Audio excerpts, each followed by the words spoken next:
Do you listen to voiceover? It's everywhere. It's in television, radio, video games, animation. I've been a voice actor and an audio engineer for voiceover for a long time, and I think it's worth diving into why everything sounds like voiceover. Voiceovers, how to speak naturally.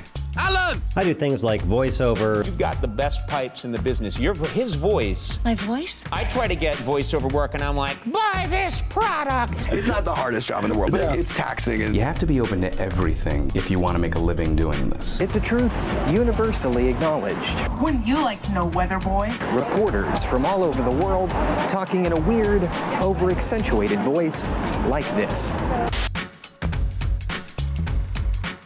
Just to start, I want to say any problem you have with voiceover has nothing to do with a lack of talent. And you'd be surprised to know that a lot of these voice actors actually do full-on theatrical performances behind a microphone. It's just that they get directed out of them. In a world where laughter was king.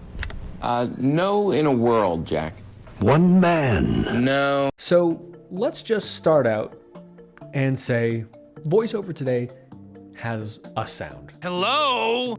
It's different than it was in the 90s. Hello, Mr. Burns? Super different than it was in the 80s or the 60s. Hello, Mr. Tarantula. These days we say death to announcers. Goodbye. Mr. Wabbit, say something. When tragedy strikes a family. When your life is no longer your own. What does that mean? Good news, everyone. You're fired. You're fired. No, you're actually fired. I'm fired.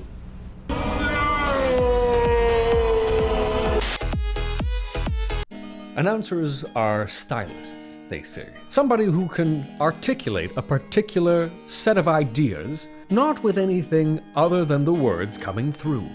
We don't hear a lot of that. We used to, even in the 90s, coming soon to Disney DVD and home video. We almost never get that stuff, but it's because we are asked not to be those guys. Bad dog. This is a skill set that our generation doesn't really appreciate anymore, and part of that is because we had Don LaFontaine In a world. and then Don Pardo die Saturday night, and those guys were legendary not because of the sound of their voice, but because they could make you feel a certain thing with a word. In a world of erectile dysfunction. What made these different than voiceover today? They were external. They made a crowd feel like a crowd. You were a person in an audience when you heard that, and you were getting information. All commercial voiceover these days is conversational. And rather than acknowledging you as an audience, it recognizes you as an individual. Because it sells better. I'm just the voice in your head, or a friend who's up for anything. It's become a subliminal art form. And what that means is that we are creating moments with you, the listener, simulating friendship or love or some kind of other deep emotion. And so as voice actors, we literally have to conjure up an entire situation in our heads, and we have to put you there. And even though we're saying something like, Chiquita bananas, we know that it matters. More and more what happens is directors or corporate people who say, well, make sure you smile more when you say Chiquita, and so you'd end up with Chiquita bananas. Well, okay, why don't we just take away all of that drama and now it's Chiquita bananas? It stops being acting and it starts being little prods of emotional information that get you to feel a certain way. Almost every audition we get is conversational, friendly, off the cuff, no announcers. Anytime you hear an announcer these days, it's essentially a parody of an announcer. It's time for the moment you've been waiting for. Preparing the Krabby Patty. This has kind of crept into cartoons, and it's done it a few different ways. Number one is they say, oh, we had some real success with shows like Cowboy Bebop or Adventure Time, Samurai Jack, and what we did is these characters, these cartoons, rather than being cartoony and over the top and all sorts of fun stuff, we wanted to hear the real you. And so the cartoon could be ridiculous looking and be really entertaining to watch, but it would just kind of talk like you. And so you'd have a unicorn just sort of be like, hey, what's up, man? How's it going? We call that a grounded read. Grounded means it's grounded in reality. We can believe it, it feels like a real person. But grounded doesn't have to be lifeless. And sometimes that's actually what we're getting there, is a lifeless read. He's right. We got too much talent and we work too hard to be playing like this. We got to get this train right back on track. That's right. We all have that attitude. The train will be rolling in no time. Let's do it. Lifeless reads come from children and celebrities. Let's go. To infinity and beyond. What the heck are you talking about, man? You're in shock, so I'm not gonna take that personally. Okay. Where is she? I don't know. Children generally have no experience with voice acting or acting, and so you get a director who feeds them their lines. You're a fat bitch. You're a fat bitch. When they feed them their lines, they're kind of doing an impression of a kid, and so the kid is doing an impression of a director doing an impression of a kid. And so it ends up just sort of sounding like nothing. And so all this talk about authenticity, I don't know. I've been in the sessions. I see what it looks like from both sides of the glass. Are we really getting a kid? It's hard to say. And then there's celebrities. How many times have you walked out of a movie and been like, I didn't even know that was... Celebrities are used for their name recognition. That's a marketing thing. To be fair, on-camera acting is a completely different skill set than voice acting. On camera, it's here I am.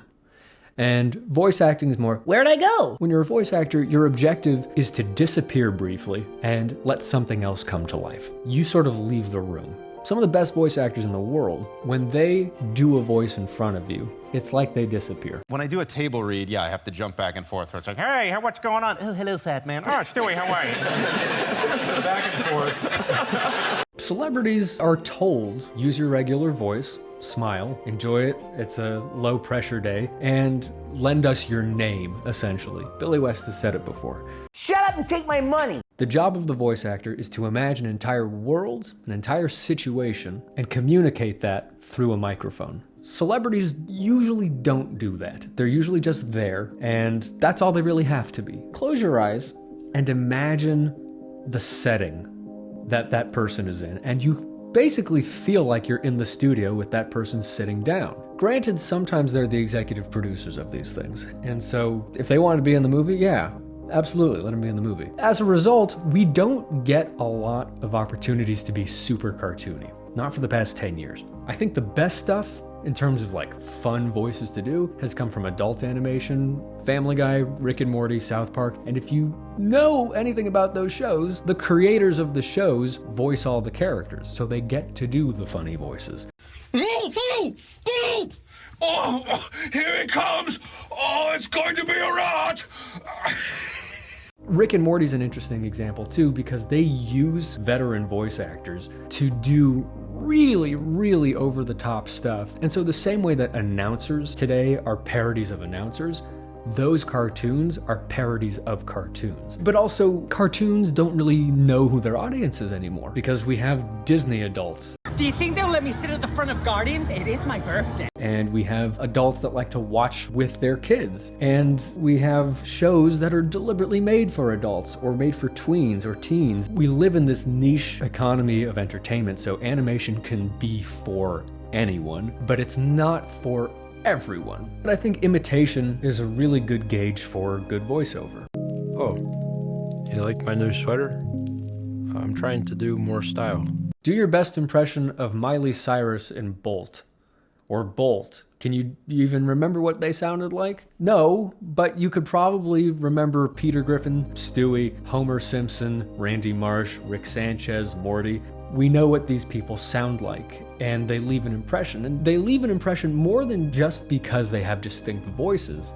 They're real characters. They have flaws, and there's elements of them that we can dislike. If we can hate something, if we can get annoyed by something, if we can recognize something real and connect to it through whatever lens, That's a good character. A big problem with stuff right now, commercials, animation, video games, everybody is aiming for everything to be likable. Commercials need you to have a good association with the product. Cartoons, even if they're adult cartoons, you need to side with them ethically. We don't get a chance to judge people's character quite so much, except on these shows that have really horrible people on them. We don't necessarily imitate how they act, but there's a certain amount of comfort in horrible characters because we can relate to them because nobody's perfect. Perfect characters aren't very relatable. Other things that are affecting it, we have people who are constantly undercutting the industry at like a 90 to 99% discount on pay-to-play sites. They replace good voice acting with decent sound quality.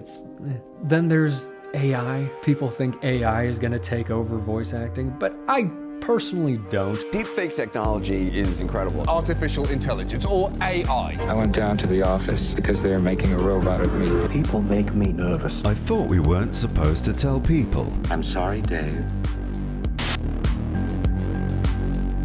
I'm aware of advanced AI software that can paint what you tell it to and come up with all kinds of ideas, but even that doesn't have the continuity of a mind. It doesn't react, it doesn't calculate everything that's led up to this moment in this person's life. It doesn't read the room, it doesn't collaborate with directors, and sonically, it's the sound of one person talking to nobody in particular, which makes everything kind of sound like your GPS. To program all of the things that a voice actor does in a session for every character in everything, it would take a long time, but you know, if it costs them less, yeah, maybe we'll start hearing more of it. The one last shred of hope we have there is it gonna sell products? Are people gonna keep watching cartoons if the voiceover is sterile?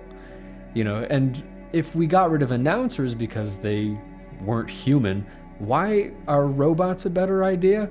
I don't know. At the end of the day, the audience will tell the industry what it wants, but voiceover is always a couple laps behind everything else. The trends are changing, and animation, which takes years to produce, is learning that it can't do stuff like political humor so well, because by the time it comes out, it's been a year and a half or two since the political event even happened. I am noticing as I audition that fun characters are kind of coming back. So why does voiceover sound the way it does? Is it the writing? Is it the directing?